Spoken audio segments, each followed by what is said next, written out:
Welcome to your dream property. நான் உங்கள் செல்வா. இந்த வீடியோவில் கூடுவாஞ்சேரி ஜிஎஸ்டியிலிருந்து பார்த்தீங்கன்னா 1.7 கிலோமீட்டர் டிஸ்டன்ஸில் ரீசேலுக்கு வந்துடக்கூடிய ரெண்டு சூப்பரான ப்ளாட்டை பற்றி தான் பார்க்க போகிறேங்க. இந்த ரெண்டு ப்ராப்பர்ட்டியை பொறுத்த வரைக்கும் நம்ம ஊரை பக்கத்துலேருந்து கூடுவாஞ்சேரி வரும்போது என்பிஆர் மண்டபம் வந்து பார்த்திங்கன்னா உங்களுக்கு ஜிஎஸ்டியில் ஆன் ரோட்டில் இருக்குங்க, லெஃப்ட் ஹேண்ட் சைடில். ஸோ அந்த என்பிஆர் மண்டபத்திலிருந்து உள்ளே வரக்கூடிய ரோட்டில் தான் பார்த்தீங்கன்னா 1.7 கிலோமீட்டர் டிஸ்டன்ஸில் இந்த ரெண்டு ப்ராப்பர்ட்டி வந்து நமக்கு ரீசேலுக்கு வந்திருக்கு. ஸோ ப்ராப்பர்ட்டியை பொறுத்த வரைக்கும் 30 ஃபீட் ரோட்டில் பார்த்தீங்கன்னா லொக்கேட்டாக இருக்குங்க. ரெண்டு ப்ளாட்டுமே 30x60 சைஸில் 1800 ஸ்கொயர் ஃபீட்டில் தான் பார்த்தீங்கன்னா அவைலபிளாக இருக்குது. ஓவராலாக 3600 ஸ்கொயர் ஃபீட் இருக்குது. நமக்கு பிளாட்டை பொறுத்த வரைக்கும் சப்டிவிஷனோட பண்ணிக்கலாங்க. மினிமம் பார்த்தீங்கன்னா 1200 ஸ்கொயர் ஃபீட் வரும். ஸோ 20x60 சைஸில் 1200 ஸ்கொயர் ஃபீட்டாக 3 பிளாட் வந்து பார்த்தீங்கன்னா நம்ம சப்டிவிஷன் பண்ணலாங்க. ஸோ பிளாட் இருக்கக்கூடிய லொக்கேஷனில் வந்து பார்த்தீங்கன்னா நிறைய வீடுகள் வந்து பார்த்தீங்கன்னா கட்டி குடியேறிருக்காங்க.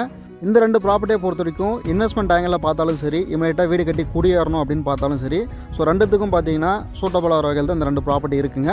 ப்ராப்பர்ட்டியை பொறுத்த வரைக்கும் டிடிசிபி அப்ரூவல் இருக்குது. நமக்கு பேங்க் லோன் வேணாலும் அரேஞ்ச் பண்ணி கொடுத்துருவாங்க. இந்த ப்ராப்பர்ட்டிக்கு ஓனர் சொல்லக்கூடிய ப்ரைஸ் 2750 ரூபா பர் ஸ்கொயர் ஃபீட்டுங்க. அதாவது சதுரடி வந்து 2750 ரூபா. ப்ரைஸ் அதை வந்து நெகோஷியபிள் பண்ணி தராங்க. ஸோ ஃபிக்ஸட் ப்ரைஸ் இல்லைங்க, கண்டிப்பாக ப்ரைஸ் வந்து நெகோஷியபிள் இருக்கும். ஸோ இந்த ப்ராப்பர்ட்டி ஜிஎஸ்லேருந்து நியர்பை டிஸ்டன்ஸில் வருது. கண்டிப்பாக நல்ல ஒரு அப்ரிஷியேஷன் இருக்கும். இந்த ப்ராப்பர்ட்டி விசிட் பண்ணுறதுக்கும் மற்ற டீட்டில் தெரிஞ்சதுக்கும் ஸ்க்ரீனில் இந்த நம்பர் வந்து கான்டாக்ட் பண்ணுங்கள். நம்ம சேனலில் இன்னும் சப்ஸ்கிரைப் பண்ணாங்க, மறக்காமல் ஒரு சப்ஸ்கிரைப் பண்ணிவிடுங்க. மீண்டும் அடுத்து ஒரு நல்ல ப்ராப்பர்ட்டியோட உங்களை வந்து சந்திக்கிறேன். அனைவருக்கும் நன்றிங்க.